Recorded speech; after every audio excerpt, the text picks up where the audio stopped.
of enjoying the game with your friends. As part of that watch along facility, we would love to hear from you. That's via the text function that is available in the right hand panel of your screens. Please click on the username that you can currently see, and then that will enable you to change it to your own so we know who you are when you're asking these questions. And please pop your question or comments in the box, and we will put as many as possible to our panel throughout the evening. Now, it is, of course, the 4th of July, and we will have a few special guests joining us throughout this evening to help us celebrate Independence Day with our American friends. One of those guests is ex-Watford captain Jay DeMerit, who will be joining us live from Vancouver a little later on this evening. Should you have any questions that you would specifically like to put to Jay, then please send them through, and we will put as many as possible to him when he joins us later in the show. So let's get underway, shall we? Joining me on today's Hornets Hive are two very familiar faces to Watford fans. First of all, we have a striker that Graham Taylor signed for the Hornets in 1998 from Carlisle United and scored arguably one of the most memorable goals in the club's history, which was Watford's second in the 1999 playoff final victory over Bolton. He's also served as both a manager and even as a chairman since hanging up his boots. And now this evening can add Hornets Hive studio guest to that long and impressive CV. Good evening, Allan Smart. How's it going, Allan?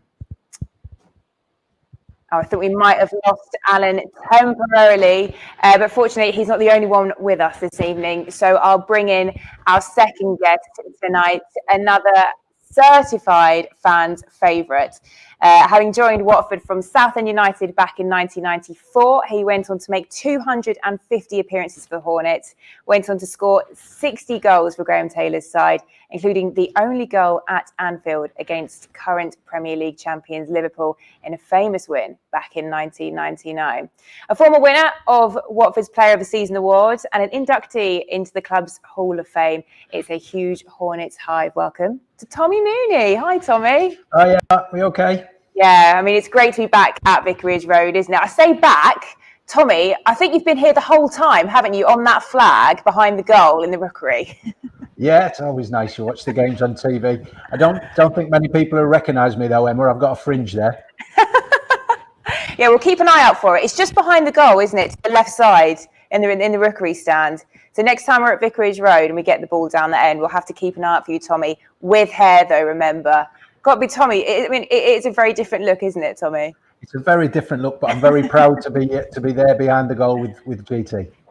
Well, great to have you here. In very different circumstances, though, it has been quite a surreal few weeks, hasn't it? Yeah, it's been difficult. It's been difficult watching it on the TV. Everything's different for not only the supporters, but the players and the staff and everybody. But I think up to now, everything's gone and everybody's safe and well. So, you know, the more football we get to see, the better everybody feels about it. And fingers crossed, we should have Allan Smart with us again. Allan, are you there? Hi, Emma, I'm back, yes. Excellent. Nice to have you with us. I was just saying there to Tommy, it's just bizarre circumstances, but brilliant that you two can be reunited. Yeah, it's been great to see Tommy again. You know, and it's nice to get some kind of interaction. Obviously, like everybody, there's important things going on in the world. It's nice to have football back on TV. It's a tough watch at times. It's amazing what the fans bring to the sport. And I think the sooner we get back to that type of game, the better, really. Absolutely. It's 21 years since that 1999 final. Does it feel like it? My knee and my back will tell you that. But yeah, it's quite frightening how the passage of time just slips in. And great times, fantastic memories. Great group of men. I think that's, as you get older, you start to appreciate the chemistry that the manager put in that dressing room. And again, it's nice to meet up with Tommy. And actually, it's lovely to be invited back to the club. I did wonder that, actually. I mean, you're reunited here on the Hornets Hive, but are you all still in contact anyway? Is there a WhatsApp group or anything? Yeah, we have the 99 squad. We have a WhatsApp group, and there's a fair bit of banter on it. Who's giving it the most? Well, Smarty takes it the most. He moans about his back and his knee, but he only played for 20 minutes in that game, so you should feel sorry for us. He played the whole thing. I tell you what, the fans tuning into this, they would love to see some screenshots of that group chat. Right, let's turn our attention to tonight's game now, shall we? There is no getting away from this, Allan. It's huge again, isn't it? Yeah, I think so. I think, we were just speaking off air and trying to speculate where we thought points were coming. Obviously, this is a pivotal game tonight. I think if they can get about it and get something out of the game, it sets them up. The likelihood is, I'm speculating maybe 7 points between now and the end of the season. Is that going to be enough? A positive result tonight will get points in the bag and may make other games and confidence and things like that. I think that's a massive thing. They've struggled since lockdown. I think teams at the bottom have generally struggled, to be honest. I think they need the fans, they need the influence. Teams at the top are different. They're hitting form. They've been playing well. So it'll be interesting to see how it unfolds tonight. They've got a tough ask on tonight, to be honest. Tommy, it was disappointing against Southampton, wasn't it? But they have had nearly a week to regroup. In the current climate, it's almost like an international break. I mean, some of these games are sort of 3 days apart, aren't they? Hopefully it's adequate time to process and move on. Yeah, I think you can look at it from both sides. When you have a defeat, sometimes you want to play the next game as soon as you possibly can. But having a week on the training ground might not be a bad thing. The legs can recover. And I'm sure the manager's got into the tactics that they need tonight, going away at Chelsea to a young and transitional team that they've had a bit of success, but we can certainly get at tonight. Well, they're the thoughts of Allan and Tommy. Now it's time to hear from Adam Messina, who knows exactly what type of game he's expecting from Chelsea tonight. Did you watch Chelsea West Ham last night? Just the first half because I don't want to depend from another team. I want to be focused on my performance and our performance. I just saw it because I want to know more about Chelsea, but I wasn't interested about the result because we are obviously before we have our future in our hands. How are the legs in the squad? How is everyone's fitness levels right now? And to be on my top, I need some matches. But in this moment, I think I'm close to achieve it. I'm improving. I think everyone improving. So it will be a fight until the end. It will be a fight against Chelsea, against Norwich, against Newcastle. We have 6 matches to try to earn our points. So today's game is match 4 of the remaining 9 fixtures in the season. Let's take a look now at the remaining matches left. Allan, tonight aside, looking at those and thinking about the games, against Norwich, Newcastle, West Ham, are they going to be the key ones to survival, really? I think they have to be, Emma. I think you've got to be realistic about the Man City and Arsenal game. I think they're just, for want of a better term, they're like bonus points. But I think going into the run-in, obviously, when you're fighting for survival, it does throw up different results. And I think if it's a necessity, when you go to Manchester City and Arsenal, they may have almost dead rubbers and they may be looking at squad rotation and stuff like that. It may play a factor. So I think, West Ham, Norwich, certainly, and Newcastle, you've got to be looking at them. And anything tonight is great. So I think, like everybody, we're just waiting with bated breath to see what Watford's turning up tonight. Tommy, it's far from ideal, isn't it, having a final 2 against Manchester City and Arsenal. How important is it we don't go into those games needing points? I think that's the bonus of the fixtures is we can pretty much make sure we're certainly in the Premier League next season before we play those 2 games. I think mathematically it's virtually feasible that we can do it in that way. I think it's really important that we get a good performance tonight, whether that gets us 1 point or 3 points. A good performance gives us the confidence to go into a really, really big game on Tuesday after Norwich's defeat today. Well, Tommy, Allan, it is brilliant to have you with us tonight. 2 true Vicarage Road legends on the Hornets Hive. For any newer Watford fans amongst us, or for those who just enjoy a trip down memory lane, it is time to see a little bit of both of you in action. First up, it's you, Allan. Really remarkable record they have. Wouter comes away with the ball. Little touch to Robinson. Here's Smart! Smartest of the smart! Allan Smart puts Watford ahead. The glorious strike. Smart finding Smith. Gold shirts going into the area. Hinchcliffe slips. And Smart! Watford have a goal! And Watford might just have a win.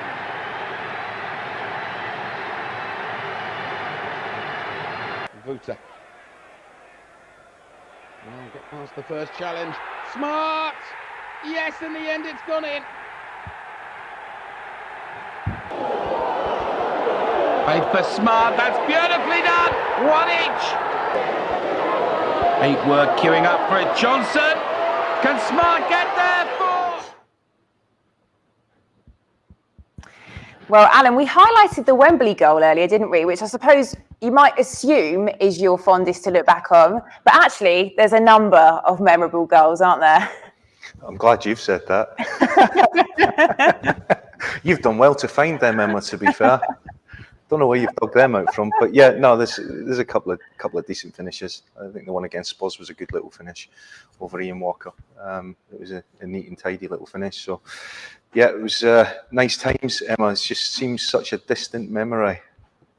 Well, hopefully our boys tonight will be following in your footsteps and perhaps scoring a winning goal against Chelsea. I mean, was that one of your favourites? Yeah, without a doubt. I think it was my first goal. I think we spoke off air. Tommy was saying about the goal at Liverpool, and that was my first goal in the Premier League, and it was a memorable strike. And I think after the Wembley game, it was a very similar finish. Obviously, gone to the other side with it, and you know, I think the performance on the day, more importantly, and I think that's what they need to look at tonight. It was a collective. It was a fantastic performance on the day. Everybody turned up. I think they played AC Milan midweek, and they got turned over at Vicarage Road on the Saturday. But I think on that particular day, we would have beaten anybody on that day. Well, having spoken about some of Alan's finest moments in a yellow shirt, it's time to do the same for Tommy. Take a look at some of your career highlights, Tommy. I mean, you've played at a number of clubs, haven't you? You've been at Birmingham City, Swindon, Wickham, but your days in a Watford shirt, were they the best? Yeah, I think that's my first goal in a Watford shirt against Southend, where I was on loan. It wouldn't happen these days, but I managed to score against my own club. But yeah, obviously I had a fabulous time. I think 8 seasons, 7 years, scored some good goals along the way. Yeah, you can see the hairlines receding with each clip here, and I've had to put my glasses on, which tells you how old I am now. Well, just as well, we do have that flag to remind us, hey, in the front of the rookery. The goal against Liverpool must have been a special moment for you because you're a Liverpool fan, aren't you? Yeah, my dad's a big Liverpool supporter, so I went to Anfield many times with my dad. So it was very, very special. Like Allan says, you know, that was my first goal in the Premier League, which, you know, there's not too many people who've scored in every division in England. So that was really important for me. And our first 3 points in the Premier League was a fantastic day. Well, as you can both probably see, Tommy, Allan, there's lots of love coming in on the chat. So do keep it coming if you're here with us. We've got someone that's come in and said, there's only one Tommy Mooney. The Pidge TMA says, Mooney was amazing. Allan is such a nice bloke. It's turned into a bit of a love-in with you two. Okay. Does that suggest that he wasn't a very good player then? He's just a nice bloke. I live in the shadow, Tommy. I live in the shadow. Well, some great memories from both of you. But now it is time to turn our attention to this evening, our visit to Stamford Bridge to take on Chelsea. So let's take a look at tonight's team news, shall we? It is in. So it looks like we've gone for 3 changes here. Mariappa, Kabasele and Chalobah in for Messina, Cathcart and Pereyra. What do you think the thinking is here then, Tommy? I think it gives him a little bit of flexibility.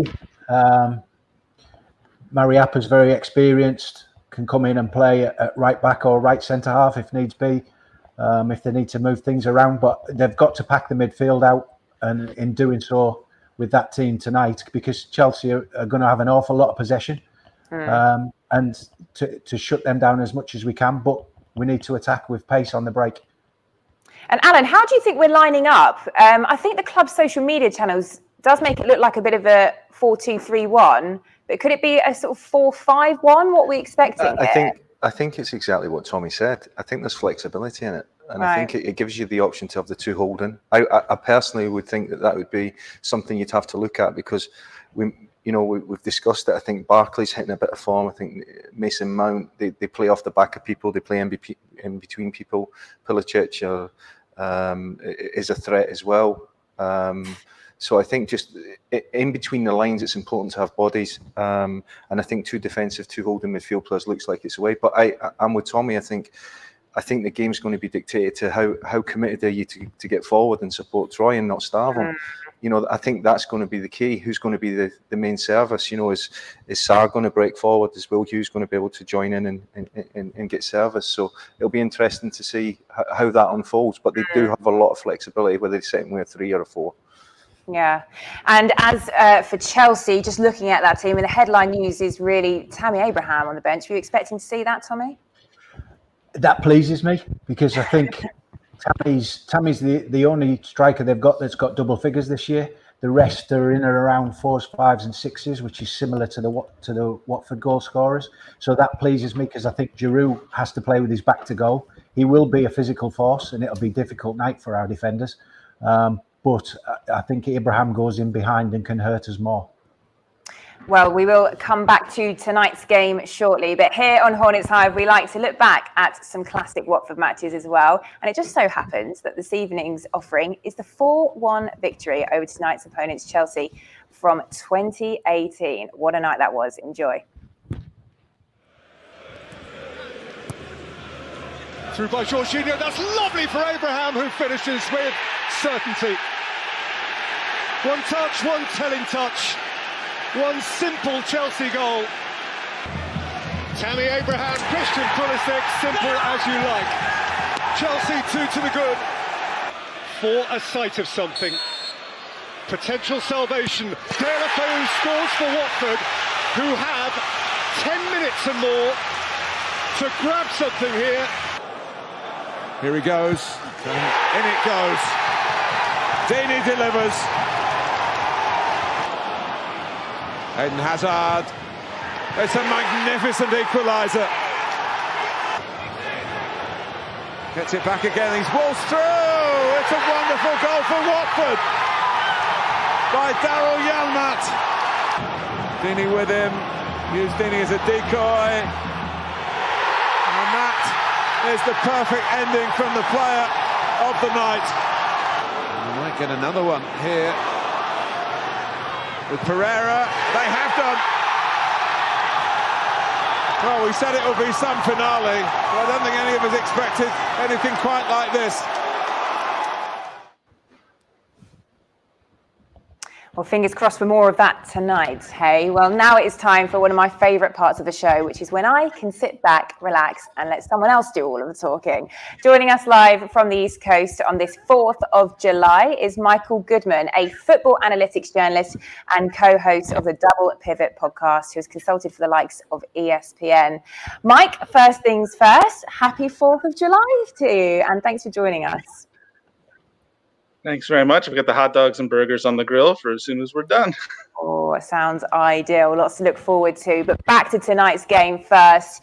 You've been crunching the numbers then, considering the stats. And I understand your theory tonight is all about controlling Chelsea's midfield, and actually one of your natives as well. Yeah, that's right. It's sort of fitting it's July 4th because I get a minute here to brag about Christian Pulisic, who's maybe the best American player we've seen in several generations, and he's really the key to Chelsea's attack. And honestly, it's less about him in midfield and more about him in and around the attacking penalty area.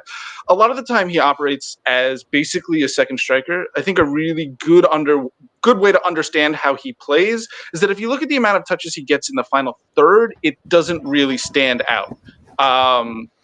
There are all of Chelsea's wingers touch the ball as much or more than him All of Chelsea's fullbacks touch the ball as much or more than him. But if you look at touches in the penalty area, nobody touches the ball as much as Christian Pulisic. What he does is consistently get the ball in and around the edges of the box, specifically on the left-hand side, dribble past a player and create a shot either for himself or for a striker. And that's why when you look, he's scoring a goal, half a goal per 90 minutes. So basically a goal every other match. If you look at his combined goals and assists, they're behind only Tammy Abraham for Chelsea. And if you look at sort of the more complex numbers, the expected goals and assists, right? So we measure the quality of the chances he's creating for himself and his teammates. Same thing. Combined expected goals and expected assists is like 0.63, 0.64 per 90 minutes. And that's, again, other than Tammy Abraham, he is the most important player to create goal-scoring chances for himself and teammates for Chelsea. Well, when you look at the wealth of attacking players that Chelsea have, it is hard to find an Achilles heel, really, or a weak link. But taking a look at Chelsea's backline, they did concede 3 in the week against West Ham. We've struggled for goals a bit since the restart. So perhaps a bit of hope that we might be able to have a change in fortunes this evening? Yeah, I think so. Chelsea, you can get at Chelsea, and the major way you can get at Chelsea is on set plays. They are really not a good defensive team defending dead ball opportunities. I have the numbers right here. They've conceded 9 goals from corners, 3 more from set plays, and 1 from a direct free kick. And what we see is that if you put the ball into the box against them, if you're big and if you're physical, they will give up opportunities. Kepa has not really had a good season. He's not really had a good term at Chelsea. Their defenders are generally good in open play when they have to cover a lot of space, when they can push up behind the midfield and clean up. But if they have to defend in their own box, if they have to defend crosses and balls in, if Troy Deeney can physically get into them in the penalty area, I do think that you can get at them. You then just have to defend on the other end. Lovely stuff. Well, Michael, thank you so much for your time once more. Go enjoy those hot dogs and the rest of your 4th of July celebrations, and we'll speak to you again soon. All right. Thanks, Emma. Catch you later. Now, remember, this is your show, the Hornets Hive. We'd love to hear from you on every match day, and you can use the text function in the bottom right-hand corner and the watch along function. We've already had loads of questions coming through, loads of comments coming through. It seems to be a bit of a theme arising here, Tommy.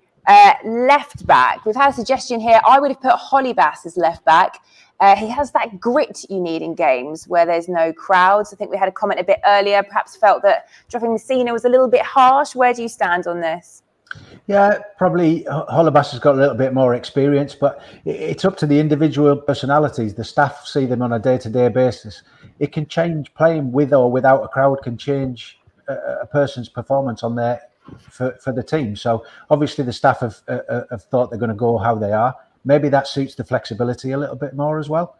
But I can certainly see the points that are coming in. Speaking of points, there seems to be a recurring point as well. How many points do you think we need for safety this season? I think you might have touched on this earlier. It was 7. Was it, Allan, you said? I thought speculating maybe where the points were going to come from in the remaining games and looking at 7 after tonight. What can they pick up tonight? Is that going to be enough? 7 to stay up? Do you think it'll be that many? Emma, without being blunt, you just need to have a point more than third bottom.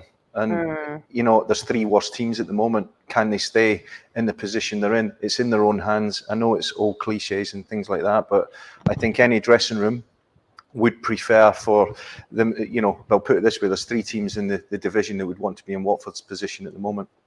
Yeah, and the Pidge TMA also agreeing there. Tommy, 7 points. Do you think that would do it? I genuinely think 6 will be enough, but if we get 7 and 8, then great. I just think that, yeah, we've got a tough running, but the other teams have got, on paper, more difficult running. So, like Allan says, I think if we beat Norwich and beat West Ham, then we're in a good position to be in the Premier League. I think sorry to interrupt, but sort of looking at it, I thought they've really bounced well with the appointment of Nigel Pearson, and I think the management and the staff have been great, but the lockdown has really affected them. It's not affected all the teams, but this particular group of lads and group of individuals, they have struggled since lockdown. But the reaction from Pearson coming in was really, really good. Well, fingers crossed it continues and we can pick up some points tonight that are much needed. Now, on this 4th of July, we've already visited the east coast of the US to hear from Mike Goodman. But now it is time to switch coast and head all the way over to Denver, Colorado, where it's a little after midday, I think. And Jeff McPherson from the Denver Hornets can join us. Hello to you, Jeff. Happy 4th of July. Yeah, hey, Emma, how are you doing?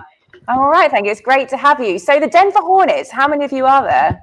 Around about 10 or 12. And we meet on a regular basis, either at the Celtic or the British Bulldogs. So. And how did you find each other out in Denver? Yeah, I bumped into someone about 15, 20 years ago, Paul. And then, we set up kind of a small website and reached out to the guys at Watford, and they put it on their website. And over the years, we just kind of picked people up as we've gone along. Yeah, it's kind of needle in a haystack trying to find Watford fans in Denver, that's for sure.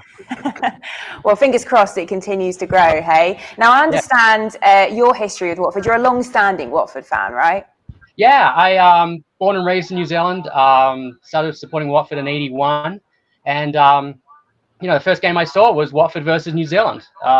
Watford came out for a 3-tour competition and played the New Zealand All Whites before they went to the 82 World Cup. So it's my, at that age, 10, 11, you kind of got that connection.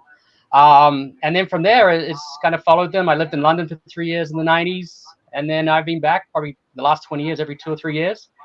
And it's just such a great community coming to see Watford games, just the people we've met, the friends we've made, the people at West Hearts Club with Steve Bergen and from the Rookery End guys, John and Mike, all those guys have just been great. We reach out and it's just such a great experience outside just the football, just the community that's there. So did you mention there you are able to come over and watch games occasionally at Vicarage Road? Yeah, I try. Some of us, at this end go over every year. I try to get there every 2 to 3 years as possible and try and get a home and away game and, fit in some other games as well. So, yeah, it's fun. Well, football behind closed doors, no fans here, of course, at Vicarage Road. I think we're still getting used to it a little bit and anxiously watching them on TV, getting used to that. But I suppose you're quite well versed in that, aren't you, supporting from a distance? Yeah, I mean, since, once we got to the Premier League, it's been fantastic because we get to see every game and every game's, it's on everything, right? It's on our phones, it's on our tablets. So the early games are at 5:30 a.m. and then the 3 o'clock games are at 8. And so we can go to the bar and watch that, or you can be out skiing and just listening and watching the game. So they're just everywhere. It's great. It's definitely seen a big shift in people following the Premier League in the last 5-7 years. NBC does a fantastic job. So. Final question then, 4th of July celebrations. Well, fingers crossed that'll include 3 points for Watford, right? Oh, absolutely. Yeah, we need something. It's getting a little, as you guys would say, squeaky bum time here, right? Yeah, I'll take a point today, definitely. All right, Jeff. Well, it's been amazing to talk to you. So do enjoy the rest of your 4th of July. And a big shout out to the Denver Hornets.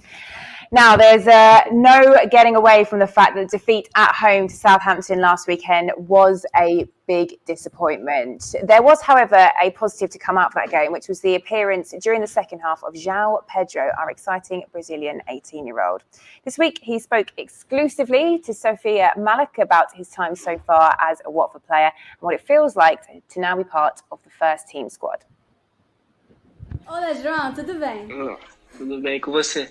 Ótimo, obrigada. Primeiro de tudo, parabéns para a estreia contra o Southampton. Você sentia que ia fazer estreia naquele jogo porque já tinha estado no banco os últimos 2 jogos?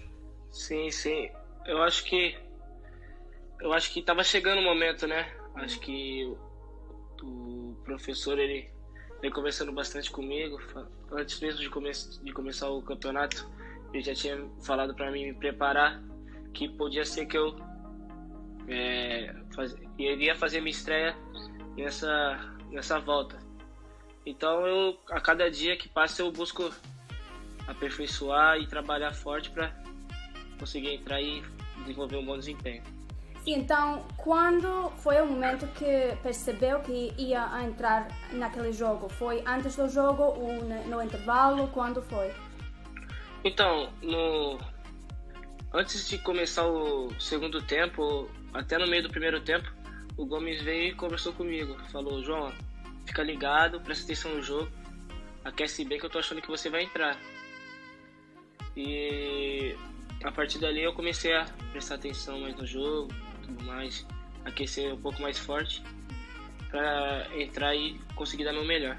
E quando estava à margem, falando com o Gomes e aguardando para entrar, o que sentia naquele momento? O que pensava? Então, eu acho que eu não consegui pensar muito que era a minha estreia e tudo mais. Eu só queria entrar para ajudar o time, porque na situação que a gente se encontra, pelo menos eu só procuro entrar dentro de campo para ajudar a equipe e meus companheiros, para conseguir tirar o Watford dessa situação. E como descreverias os seus primeiros minutos na Premier League? Então, eu fiquei muito feliz por ser um sonho de criança, como eu fiz um post no Instagram comentando que sempre foi um sonho meu e também da minha família, dos meus amigos, sempre comentei que sempre foi um sonho jogar a Premier League. Mas foi o que eu falei, acho que pela situação que a gente se encontra, eu não consegui, ter aquela emoção, sabe? Fiquei muito focado no jogo, então, mas fiquei muito feliz. Depois também recebi várias mensagens de amigos, família. Obviamente o resultado não foi favorável, mas o que levou você dessa experiência? Então, quando eu entrei, eu percebi que a Premier League é um jogo muito dinâmico, de muita intensidade, de muita concentração, muito no detalhe. Então, para você ver, a gente fez um gol, aí numa falta eles conseguiram achar o terceiro gol. Então é realmente no detalhe. E eu acho que mais para frente, eu tendo outras oportunidades, acho que cada vez que eu for entrando, eu vou aprender mais para que eu possa desenvolver um bom futebol na Premier League. Por último, o próximo jogo é muito grande, contra o Chelsea. O que precisa a equipa para ter um bom resultado, acha você? Então, acho que foi o que eu falei, a gente tem que ficar ligado nos mínimos detalhes, que eu acho que é o detalhe que define muito o jogo aqui, entendeu? Acho que nossa equipe está bem empenhada, sim. Infelizmente os últimos 2 jogos não foram muito bons, mas eu vejo que a gente está bem focado em tirar o Watford dessa situação, porque ninguém quer estar nessa situação, sabe? Então acho que a gente tem que caprichar um pouquinho mais no detalhe, que a gente caprichando no detalhe, a gente vai conseguir os pontos necessários e vamos conseguir deixar o Watford na primeira divisão. Allan, he's not had the easiest introduction, has he, Joao Pedro? When you think, really, he's had 2 quite difficult game situations to come into, the Cup with Tranmere, and then a tough game here with a lot at stake against Southampton. But from what you've seen so far, how do you think he's coping, and how well has he adjusted to life at Watford? I think it's more for him. It's going to be a focus on what's coming next. I don't think you can sort of dwell on the performances that have gone before. And I think this type of game, if you're coming off the bench for 15, 20 minutes, as I can sort of validate that, you know, when you're playing in these positions, you don't need a lot to maybe get an impact, and it might be the easiest, you know, these bigger games where there's expectations on the opponents, and sliding in maybe when people are tired. And I think judge him once his feet are under the table and he's becoming a regular, and he's just a kid. It should unite a dressing room. It should unite a club, because it gives you optimism when you've got young players coming into this level, and it can't be underestimated the level of football that he's playing at such a young age. So in a rounded approach, it's a fantastic level to be playing at such a young age. You cannot take anything away from the kid. I think also the current circumstances will help him. 18-year-old making your debuts is a scary thing to do. We've both done it. So to do it in front of an empty stadium, you know, it makes it a little bit easier, so he can go on and play the games. Most of the games that he's played up to now would have been behind small crowds. Yeah, and he could be relaxed in that environment as well. And I think that's important, that some of the younger players coming out of reserve team football and youth team football, it is quite a natural environment for them. And I think the more experienced pros are the ones that could be struggling to get the motivation and get up for the games and get lifted. We've had a question come in. West Ham proved Chelsea are susceptible to the quick break. Tonight was tailor-made for João Pedro, ? What do you think, Allan? I think it's like our manager used to say, I think once the team's picked, there's always someone that will improve it. They'll make better substitutions. They'll make better decisions. It could well be the case. You could argue that they've got decent height in the team, and they've showed that they're susceptible to set pieces. and that could be a tactic as well for Nigel Pearson. Look, I think once the team's picked, it's one of them. He should be licking his lips that if he gets 25, 30 minutes when people are tired, then maybe he'll have an impact. That may well be also a factor in the thinking. Well, with a little over 20 minutes until kickoff, it is time to cross the pond again now. And this time we're back to the East Coast and New York City, where we're pleased to join Paul Phillips from the NYC Hornets supporters group. Paul, welcome to the Hornets Hive. It looks like you're not alone. Who else have you got there? And then my middle son, Zach. Lovely stuff. Well, welcome to all of you. Happy 4th. I mean, yeah, 3 points would just be the perfect way to celebrate today, right? Absolutely. I'm actually standing in for my friend Mark Engel. It's his 40th birthday today. So he's also a member of the New York Hornets. So I'll be celebrating later, hopefully 3 points on his birthday. And how many of you then are in the New York contingent of the Hornet supporters group? Just shy of 900 at the moment. So 900, wow. Pretty strong group. And how long have you been a group for? When did it first start? It was in the championship days. So we used to go to the Football Factory in New York City and sit and watch the games together. It's actually slightly easier now that all the games are on NBC Sports. So long may that continue. So I understand you've been a fan for some 33 years and you have an interesting tale to tell about your first game, which was a 3-2 defeat by Coventry City. Yes, my father is a Coventry City fan. There are early photos still in circulation of me in the City kit. However, once I found my own voice at 7, I became a Watford FC fan. And the first game he took me to was against his club and they won 3-2. But it didn't stop me from supporting the Hornets. And in fact, I coach a team in New York and we're called the Millstone Hornets. So all the boys are kitted out with Watford gear as well. Oh, I love that. I mean, yeah, despite living 3,500 miles away, you obviously keep up to date with all the football, all the games. Is it a Premier League breakfast? Is that how it's kind of branded out there? Yeah, pancakes, maple syrup, and 3 points for the Hornets. That's what we look forward to on a Saturday morning. I think we need to organise that over here in the media room on a match day. That sounds good to me. I understand that when you have made the journey to Vicarage Road in person, you have actually been something of a lucky charm as well. Is that right? That's correct. Yes, I was over just at the festive period in December. We picked up 3 wins and a draw, and I was at the three home games. All the fans around me were trying to stop me from going home. If only COVID-19 had occurred a couple of months earlier, I would have gone home and we'd be just winning every game. So. All right, well, we're going to have to leave it there. But Paul, Zach, Harry, it's been brilliant to have you on. Enjoy your July 4th. And yeah, fingers crossed we can move further up the table and you can celebrate in style. See you later, guys. Bye. Come on, you Horns. Yes, come on, you Hornets. Well, tonight's show with a real global feel about it, but that is what we are here to do on Hornets Hive, bring you, the fans, together. So do keep the comments and the questions coming in. On that note, just going back to the fans we spoke to there, Tommy and Allan, I mean, the global reach of Watford these days is quite something, isn't it? One of the comments that's come in has just gone 900 in New York. I mean, we've just got fans all over the world by the looks of it.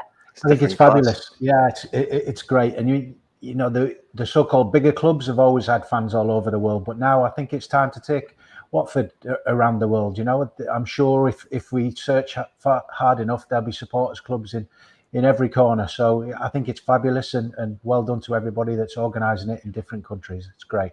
Where's the strangest place in the world you've been recognised? I was tapped on the shoulder by a Hornet in Hong Kong. In Hong Kong? In Hong Kong. But I think during Allan and I's time, the majority of the supporters from other countries were Ireland and Scandinavia, because we used to go and play pre-season games there. And I think, you know, when the team travels around the world, there'll always be some, whether it be a youngster or any age, there'll be somebody that likes the kit, wants to know more about the club, and it'll snowball from there. I think it's great going worldwide. And I think it just says a lot, doesn't it, about the way the club's been run, particularly sort of the last 5 years. Yeah, I think that's a big key to it now. Is you know, the Premier League is a global brand, and all clubs, and I'm sure Watford will be one of them, will be taking that brand all over the world sooner rather than later. Yes, well, we are loving this stateside theme to today's show, and we're excited to say that we are going to keep this global feel to future shows and have supporters groups from all over the world joining us, which we're really, really looking forward to. So if you would like to be part of that, you can make your Hornets Hive debut. We'd love to have you on. You just need to email dave.messenger@watfordfc.com. That's dave.messenger@watfordfc.com. Well, we've said a few times already this evening, the 4th of July is a special day for Americans, and we've already been live to both the West and the East Coast to meet two of our international fan groups from the US. Well, now it is time to join Watford's only ever American international captain. He started his career in England with non-league Northwood before famously being signed by Ray Lewington after impressing in a friendly against Watford. He went on to make 200 first-team appearances for the Hornets before signing for the Vancouver Whitecaps, where he spent 4 years before retiring from playing. I'm delighted to welcome live from Vancouver a real Watford fans' favourite. He's, of course, JJJ from the USA. It's Jay DeMerit. Come leading with that fist. There it is. How are you guys? Good to see you. Yeah, no, it's great to have you on. Happy 4th of July. I heard your voice actually recently narrating that really powerful restart montage on the club's social media channels, but it's great to see you in the flesh as well now. Yeah, it's always nice to still be a part of things. And of course, when you need a Hollywood type delivery, I suppose you call the kid from America, I guess. That's kind of, but yeah, it was nice to see, the club put together that great piece just to kind of welcome everyone back to the Premier League. And hopefully we can get back on the right track today. Well, 6 wonderful years for you at Vicarage Road, but what were the highlights that really stood out? Well, I think the first, just my first contract, Ray Lewington taking a chance on a renegade American that had no real business being there. For me was the first thing. First somebody has to take a chance on you so you can prove to them what you have. And thankfully, I guess I always appreciated that and used that as a springboard to really integrate myself into the club. Of course, second year, famously, we got promoted and in front of all those Rushes fans at Millennium Stadium in Cardiff, Wales. And, again, I was still fairly new, but to score the goal and to stand and get man of the match in that game, but really to have my family and my friends and all my non-league buddies that were there and I played with that kind of been through that whole journey with me. That moment was probably the biggest in a Watford shirt, mainly for that whole occasion. Again, everyone that was a part of the journey was in that stadium with me. And then, of course, the occasion to make it into the Premier League is something that every kid dreams of. So, for me, I think that was the biggest. And then the last, of course, is just captaining the club, to be from a place like America and then to have the privilege to walk a club like Watford, the history, the community, all those types of things were for me, the ultimate honor in the end, because you got to earn your right to a captaincy. It doesn't just happen. So, again, I think those 2 first steps along the way really helped me do that. And then in the end, to be a leader of a club like Watford, again, is an ultimate honor.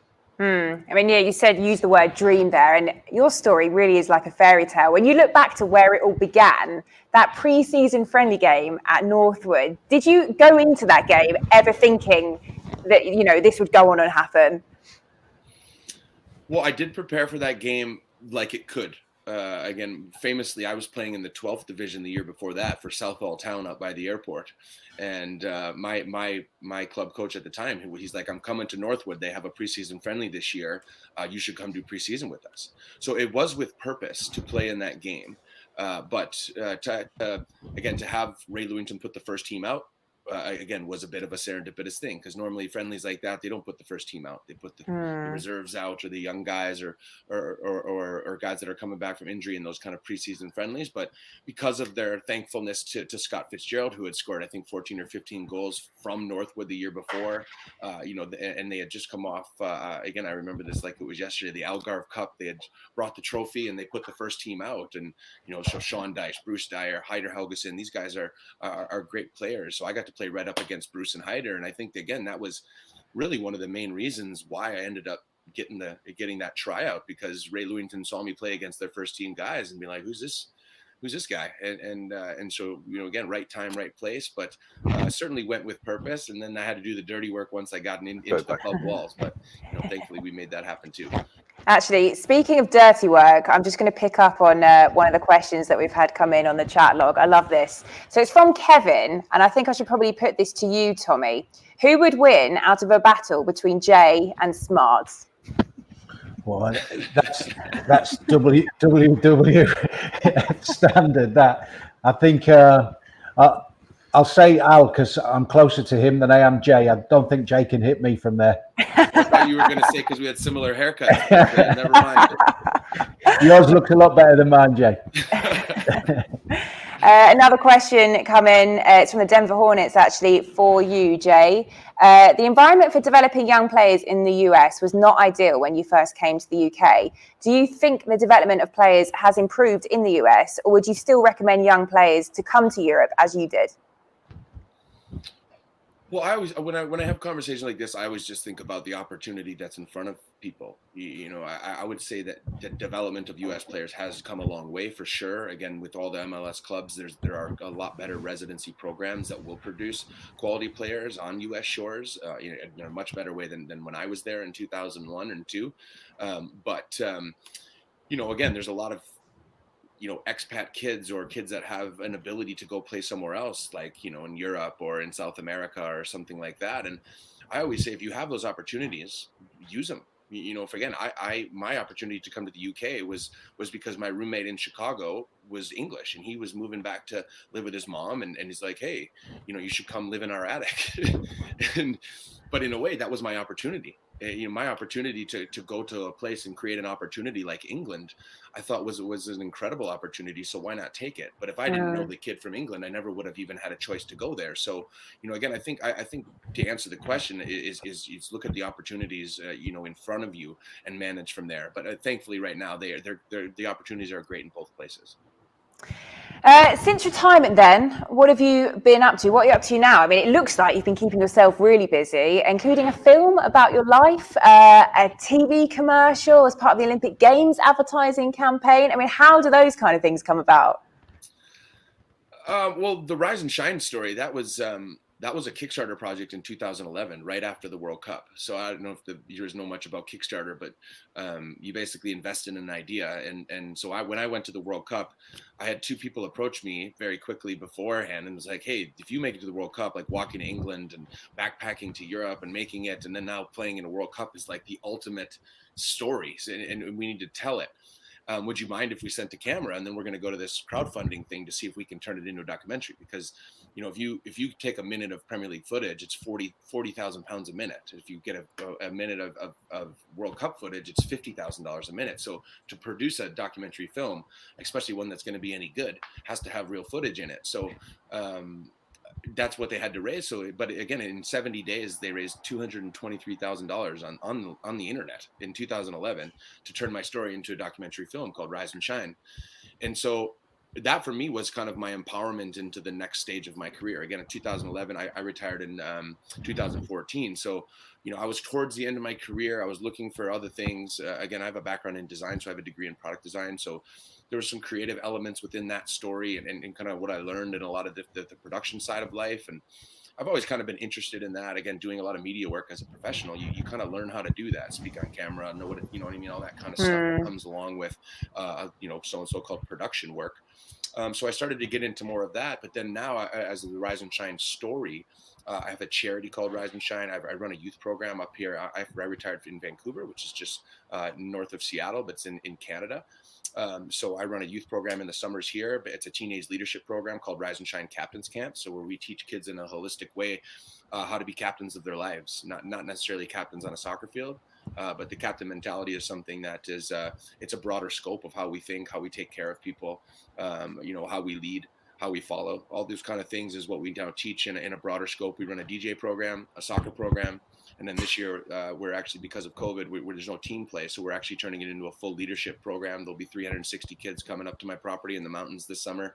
Wow. Doing full leadership with a bunch of mentors and in all fields, from EA Sport analysts to soccer players, to Olympians, swimmers, to landscape company owners, to architects, to artists, to musicians. every day a mentor that's professional at something else. It's kind of like a masterclass type idea where the pros coach. And then we do workshops with each of those professionals in whatever it is that their field is. So if it's a chef, we'll cook. If it's an artist, we'll do something, you know, artistic. And so in the end, the kids, they really get a holistic version of what high performance is. And high performance for me was soccer, but what's high performance for you, and what's high performance for the next pro? And in the end, they get to meet all these amazing people, but yet understand that the underlying difference of high performance doesn't matter what you do. It's how you think and how you get there. And the more kids realize that it doesn't matter about soccer, it's just about high performance, then they start to go, oh, I don't have to be a soccer player. I could just go be something bigger that I actually want to do, instead of living in the pressures of what other people teach me to do. And that's kind of what I believe is the big problem in youth development these days. And so we're over here trying to fix it. Jay, honestly, it's been an absolute pleasure. I wish we had longer. On that note, though, I understand you might be joining us on Tuesday. Is that right? I do believe, as long as my internet connection was fine. Excellent. Well, it looks pretty good to me. Yeah. We've had a comment come in saying, thanks for the chat, guys. I've got to go and put on my matchday shirt. So on that note, Jay, you off to put your Watford shirt on, settle in for the game? I'll be watching. Excellent stuff. Jay DeMerit, been an absolute pleasure. Thanks so much for joining us. We'll see you on Tuesday. Brilliant stuff. Right, Tommy, Allan, I'll bring you back in. Got a couple more questions coming in on the chat log. Pulisic versus Mariappa will be tough tonight. As long as we play a bit more like we did against Leicester, that's all we can ask. I think there maybe that's more pointed towards the attitude maybe of the players tonight, Allan. Is that what you're sensing there? I think Pulisic, I think anybody's got the work cut out. I think he's very elusive.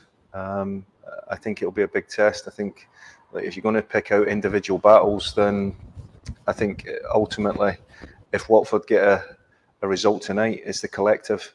Everybody's got to be on the mettle. Everybody's got to contribute. And I think if you were to rewind the clock, we look at we were playing a team that were in the Champions League regularly as a group of men that had come out of the second and first division. We had to collectively pull together. I don't see it any different tonight. They have to get about it. I mean, Pulisic is one player of 11. They're an array of talent. If you stop him, you've got another 2 or 3. We've already mentioned Mount. Barkley's coming into form. And you know what? I think Will.i.am's scored, I think 13 goals or whatever. That's one of his best scoring runs. So he is and he's bounced since the lockdown as well. He is the one that looking at it. He's the one that is scoring goals. So there's threats all over the place. They shouldn't be frightened of it though. They've got everything to gain, and I think that's the key tonight. Look at what you can achieve tonight. It seems as though, Tommy, the fans are agreeing that the midfield is going to be a key battle area this evening. Kevin says, need Capoue to step up tonight. Crucial that the midfield turn up tonight. Yeah, absolutely vital. I think it's just as important that they go into the game with energy and enthusiasm and get on the front foot.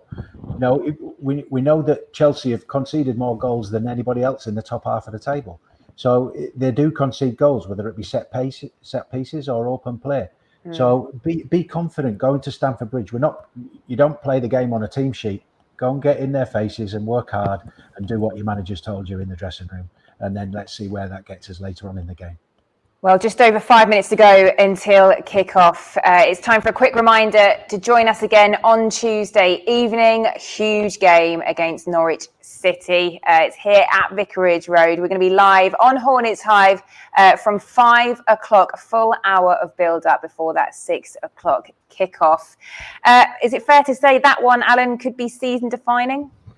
I think they just get bigger and bigger, Emma. And obviously you start looking at people round about, and what I would say this year that you start looking at other results and they've fallen kindly. It's happened today. So it's hard to say. And I just think between now and the run-in, they've just got to focus on next 90 minutes, get some points on the board and be better than they were before the game. If it doesn't happen tonight, it rolls on to the next one. It is cliche after cliche, but at this time of the year, they have to stay strong as a collective group of men. It's true. Allan touched on it there, Tommy, but the one big plus has been that results elsewhere have been quite favourable, haven't they? Is that something the players will be thinking about? As fans, obviously, you're very conscious of it. Yeah, I think so. I like to keep things simple. I think that the Norwich-Brighton result today was a big result. That really takes the two of them out of the race. Norwich are relegated and Brighton have got enough points. So now it's a 4-horse race, if you like. And I agree with Allan. I think Norwich is a massive game because it's the best opportunity to get 3 points. They're set Tuesday up with their performance and their confidence that they take from tonight's performance right from the off tonight. All right. Well, I think the players are just starting to emerge at Stamford Bridge. So we'll remind you once more, 3 changes to that Watford side tonight. Mariappa, Kabasele and Chalobah come in for Messina, Cathcart and Pereyra.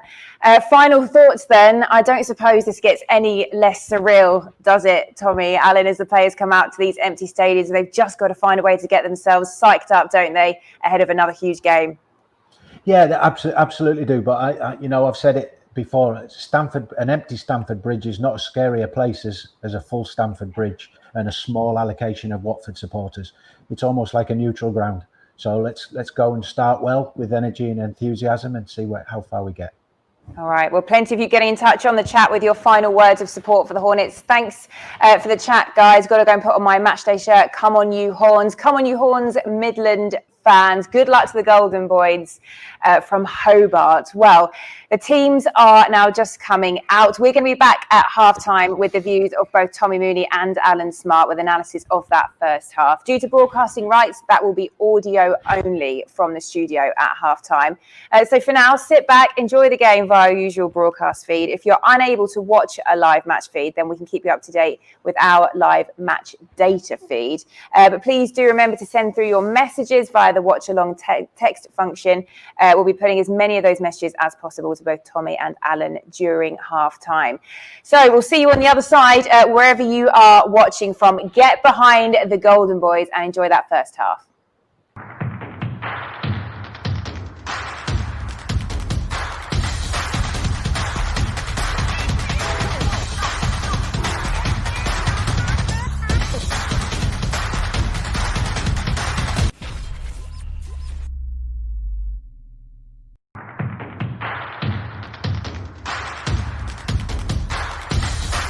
Chelsea 2, Watford 0. Goals from Olivier Giroud and William from the spot. If you are wondering, for broadcast rights, this is audio only at half time. So don't worry, it's not a fault or a glitch with the system. And we will be back in vision at full time. But for now, at half time, it is just audio with myself, Tommy Mooney and Allan Smart. Tommy, what kind of conversations do you think they'll be having in that Watford dressing room at half-time? I think it'll be harsh words said because I don't think some of the players realise the opportunity that they've got. I think they're closing down the opposition, but they're not making that extra yard. Maybe that's something to do with there not being any crowd in the stadium, but they're getting close, but not close enough.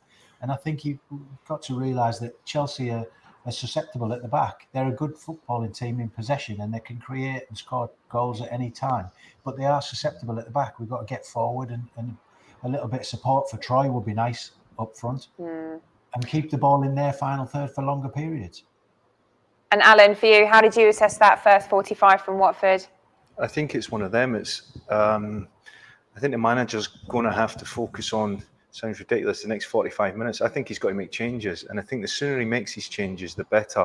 I think he needs pace on the pitch. I think he has to show the dressing room that he's not... I think we might have momentarily lost Allan, but don't worry, he'll be back with us very shortly. Tommy, perhaps you can pick up where Allan left off there. Do you think there should be some changes made at the break? Yeah, I definitely do. I don't remember Sarr touching the ball too many times. Like you say, Troy's isolated, and when the passes are into him, they're not, we would say, neck down. If they're neck down, it's his responsibility to hold the ball up and link play.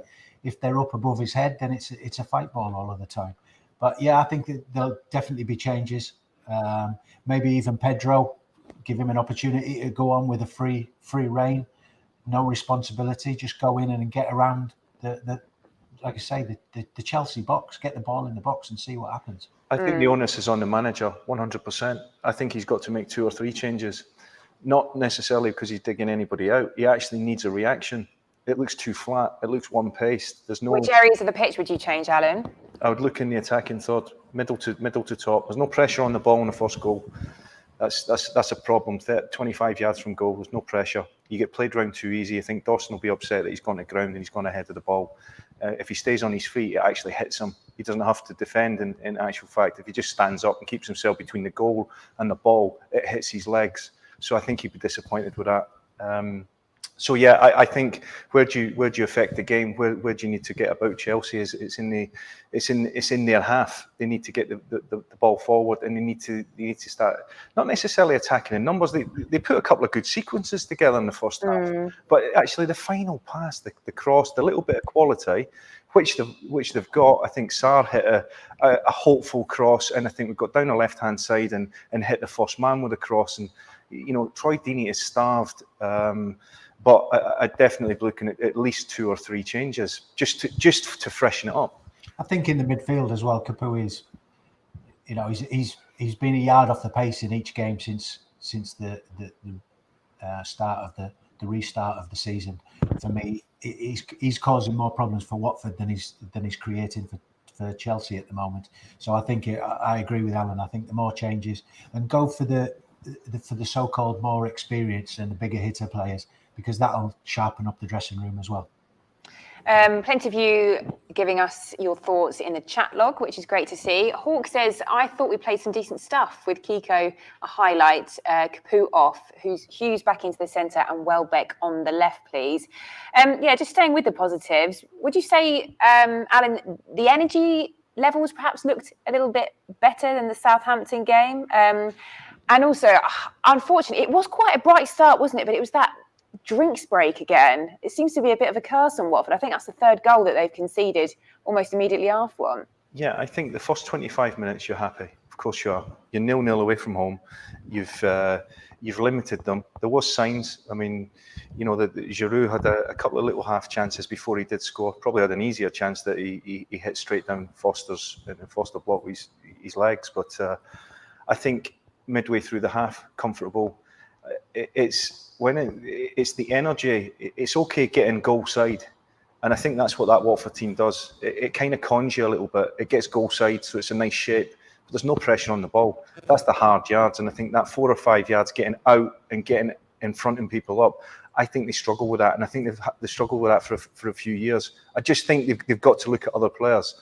And it is just more a psychology. You've got Welbeck on the bench. You've got Andre Gray. He's needing to, he needs a reaction. Put him on the spot. See if he can help his teammates from obviously the last few days. Well, Merlin says I would take 2-0 now. Mikey says we're going to win 3-2. And do you know what? I actually quite like that optimism, because Chelsea actually have a bit of a habit of losing points from winning positions. So apparently they've lost some 18 points. From having the advantage, Tommy, which is quite something, isn't it, when you consider the success that they've had this season? Yeah, it is. But again, we're repeating ourselves. But in possession of the ball, they're very, very strong, comfortable. But defending, going back towards their own goal, they've conceded more goals than anybody else in the top half of the Premier League. So they've obviously got a weak link there. But if Watford don't press them and take that extra touch and use that last bit of energy to go in and get a little bit of contact in the final third, then they're not going to put them under the pressure that they obviously have fallen to in other games. And just breaking down the goals themselves, we'll look at Giroud's first. Watford, I thought, looked compact, looked quite structured, didn't they? Do you think it was just a well-taken goal, or perhaps there was something we should have done better there, Allan? I think we might have lost Allan momentarily. So, Tommy, I'll fire that one to you. Yeah, I think Allan made the point. I think we're not closing down as they approach our final third. So 35, 40 yards from goal, we're not closing down. We're behind the ball, but we're not getting close enough. The hardest thing to do when you're defending is to get that extra yard so you get some contact on the opposition.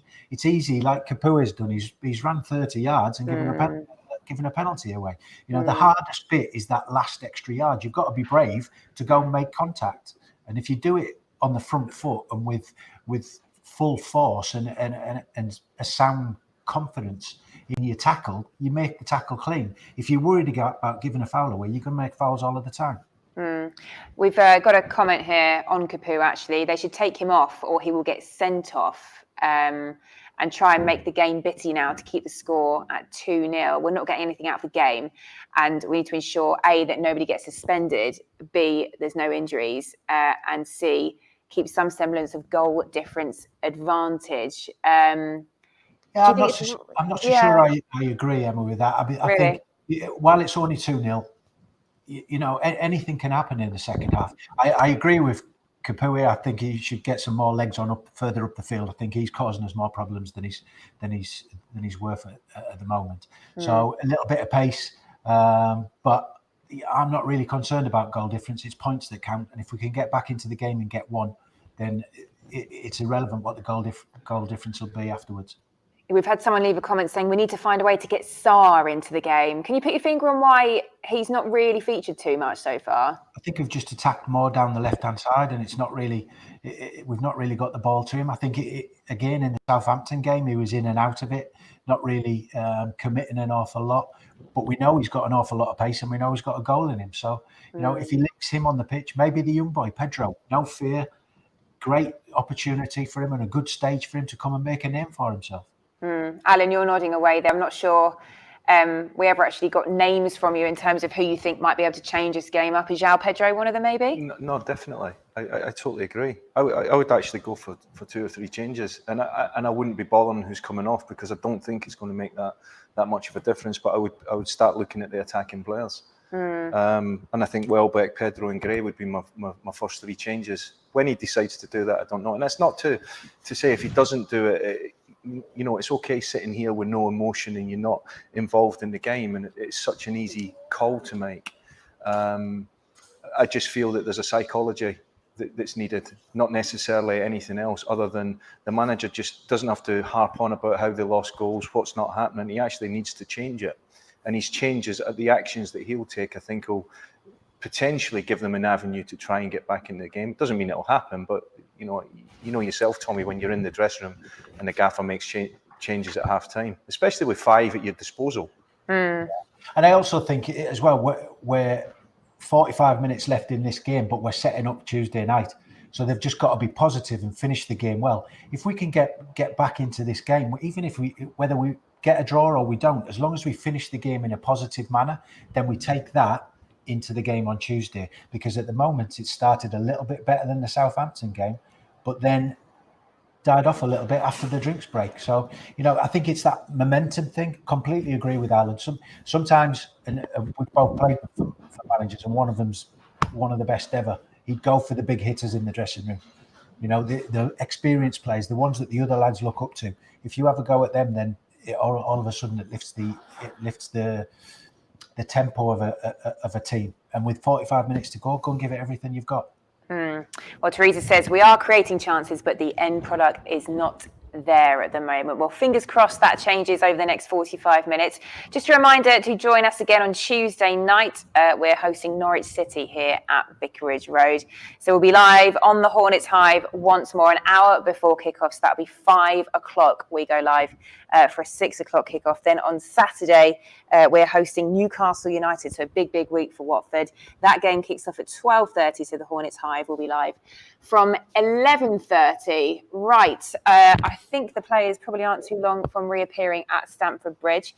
So Tommy Mooney, Allan Smart and myself will be back at full time. But as it stands at the break at Stamford Bridge, it is Chelsea 2, Watford 0, wherever you are. Thank you for joining us for halftime on the Hornets Hive. And let's get behind the Golden Boys for the next 45.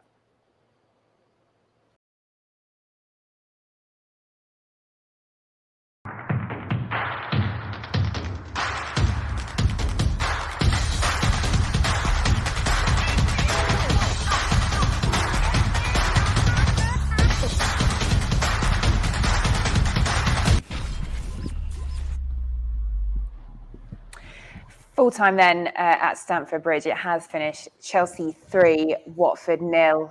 Tommy Mooney and Allan Smart back with us once more on the Hornets Hive to wrap up today's action and briefly look ahead to a big week coming. We said at the break, didn't we, Allan, that you felt that changes were required. They were made. We've had a few comments come in. Matt says, better last 10 minutes. So can we take that as a positive, do you think?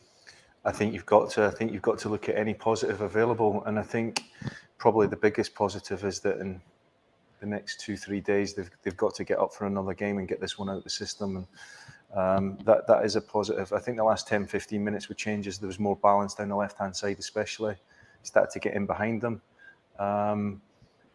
Maybe the selection of who came on in the personnel, it's easy to say it's just a flavour thing, isn't it? I just would have gone at half time potentially just to send a signal out that I wasn't happy with being 2-0 down, and I felt 10-15 minutes, it took them to half an hour to even get a foothold and offer any kind of challenge. Unfortunately, just took them too long, really. There's a comment come in that suggests Welbeck had done well since coming on. Is there an argument to start Welbeck over Deeney, Tommy? There's always that argument because Troy's gone a couple of games without scoring now.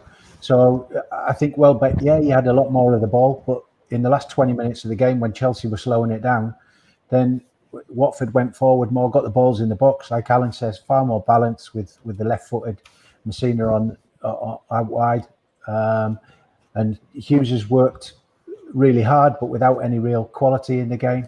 So Welbeck did more. I'd like to see 2 up front and see where we go from there, particularly against the Norwich side that have essentially been relegated today. That's going to be it's a huge game for us because that one win might be enough to keep us in the division.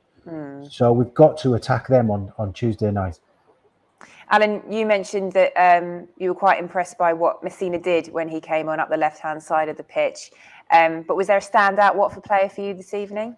I think him, when he came on, it sounds ridiculous, but in the 20 minutes, half an hour, I thought he actually approached the game. He got forward. He went forward with his touches. He tried to pass the ball forward, and he had 2 or 3 efforts on goal. And given the way the game went, he had as big an impact as anybody, which might seem madness, but for 25 minutes, half an hour, or 20 minutes, he certainly influenced it. And I would say rightfully stakes a claim to start. And I think the lads or the players have given the manager a job to do. The players are meant to make it easy for the manager. No one's really, any one of them could be dropped on the performance, I feel, without being critical. So it's up to the manager. He can just, and I think that's what the struggle were. They've got no consistency. They're still looking as if they're trying to find a winning formula. They're still looking for the formation. They're searching. They're searching, and they're going into a game that this is a must-not-lose game. Yes, well, 3 days to recover then, to get their heads sorted. It doesn't sound like very much, Tommy, does it? But is that not such a bad thing, maybe? No, I think we went such a long time without any football at all, and all of the lads were training at home. They're going to be loving it, like every footballer does when they return for pre-season. Normally at the beginning of a season, we're in a similar sort of situation.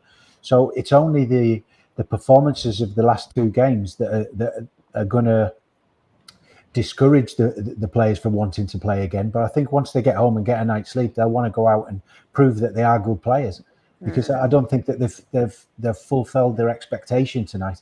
It has been a tough restart so far. But Allan, you think 2 games this week and things could look very different, couldn't they, in 7 days? 100%. I think that is the beauty of the format of coming back, that you aren't, that there's no time lag to get down or to worry. You're actually, right now, you are. I think we might have lost Allan once more. Tommy, you can pick up there. Yeah, I agree. Performance, they have to keep moving forward. Oh, we might have Allan back. Am I back now? Yeah, we lost you momentarily, but it's okay. I'll put it to Tommy. But it's true, isn't it? 2 winnable games, and suddenly Watford's position in the table could look very, very different, this time next week. You could argue that by next weekend, you could be looking at Premier League survival. 6 points in a week. Villa have got a really tough run in, and they're not playing well. So I think it's pretty much because of West Ham's fixtures, and they've got a little bit of buoyancy about the squad.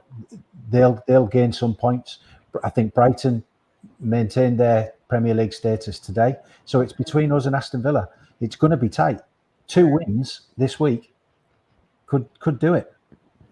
Well, we've had a suggestion here. Let's start with a front 2 against Norwich and take the game to them. So it's 2 former Watford strikers. What do we think of that approach?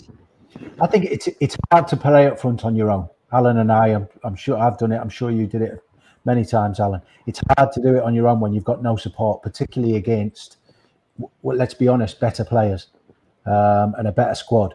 So Tuesday night, it's not like that. You know, Watford should, in theory, be far better than Norwich in possession of the ball on Tuesday night. So getting two up front it always gives you that little bit of impetus to keep the ball in their half and keep attacking. Yeah, I totally echo that sentiment. I just think that defenders defend by nature. They don't want to bomb on if there's bodies up front. And I think strategically, sometimes if you go with 3 up front, a 2 up front, that's a minimum for me, I think, at the moment. I think going into the game today to defend, I get that. But what I said was that there didn't seem to be a change of gear or a change of direction when the team went 2-0 down. And it just kept sitting in and sat in. I think if you can commit bodies forward, get the ball into areas and get your team forward, then it's momentum. They're going to have shots and crosses, and they're going to have an outcome in their play more often to win the next 2 games. They've got to be doing it in volume because they don't look as if they've got a cutting edge on just 1 or 2 over the 90 minutes. And they got into really good positions, to be fair, near the end as well. They were very unfortunate not to nick a goal. You know, it's having a professional pride as well, Al, isn't it? You know, they're professional footballers fighting for their Premier League careers, and they're wearing a Watford badge, which makes it even more special to people that have worn that badge before. You know, so you want to see them rearing around the pitch, quality on the ball and composure on the ball, but I want to see 100% effort. I'm 100% certain that that's what Nigel and Craig want to see. So let's see that from the players. Well, a big chance to fight for that badge on Tuesday night when we play host to Norwich City here at Vicarage Road. We'll be live on Hornets Hive from 5 o'clock with 1 hour of build-up before a 6 o'clock kickoff. Then don't forget, on the Saturday, the 11th of July, it's an early start, 11:30 in the morning. Of course, Newcastle United are at Vicarage Road for a 12:30 kickoff. Well, that's it from us on the Hornets Hive for today. Thank you to everyone that's joined us, and to those stateside, happy 4th of July. Hope you're still able to find a way to celebrate. Tommy, Allan, it's been a pleasure. Great fun. Enjoyed that, and hope you did too. So thanks for joining us. We hope that you've enjoyed the show, and we look forward to seeing you again on Tuesday. Good night.